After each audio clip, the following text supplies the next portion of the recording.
મળતી માહિતી પ્રમાણે સુરતના વરિયાઉ ગામ ખાતે આવેલી મદીના રેસિડેન્સીમાં મૂળ ધંધુકાના ઇકબાલ હબીલભાઈ ખલીફા રહે છે. પરિવારમાં પત્ની, દીકરો અને દીકરી છે. ઇકબાલભાઈ અડાજણ મામલતદાર મતદાન યાદી વિભાગમાં કામ કરી પરિવારનું ગુજરાન ચલાવે છે.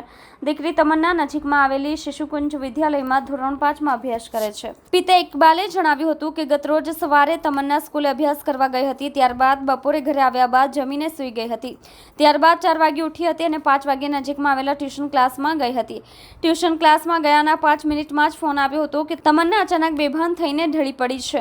તમન્નાને તાત્કાલિક નજીકમાં આવેલી ખાનગી હોસ્પિટલમાં દાખલ કરી દેવામાં આવી હતી.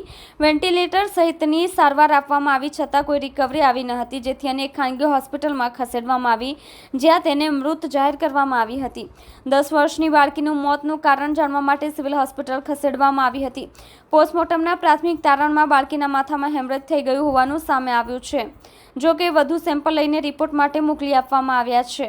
પિતાએ વધુમાં જણાવ્યું હતું કે તમન્નાને ખેંચ આવવાથી પડી ગઈ હોય એવું લાગી રહ્યું છે. જો કે અત્યાર સુધી તમન્નાને ક્યારેય ખેંચ આવી નથી. જ્યારે ખાનગી હોસ્પિટલમાં લઈ જવામાં આવી ત્યારે તેમને કોઈ જાણકારી ન હતી. હોસ્પિટલમાં કોઈ રિકવરી પણ આવી ન હતી.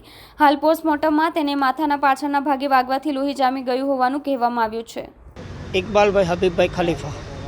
શું ઘટના બની છે? ગઈકાલે મારી છોકરી ટ્યુશનમાં ગયેલી અને ત્યાંથી ટ્યુશન ટીચરનો ફોન આવ્યો કે તમારી છોકરી બેભાન થઈ ગઈ છે, લઈ જાઓ. એની મમ્મી એને ત્યાં લેવા ગઈ અને મોરાભાગલ કઈ હોસ્પિટલ હતી નહીં, મોરાભાગલ સર્કલ પર એક હોસ્પિટલ છે, એની અંદર દાખલ કરી.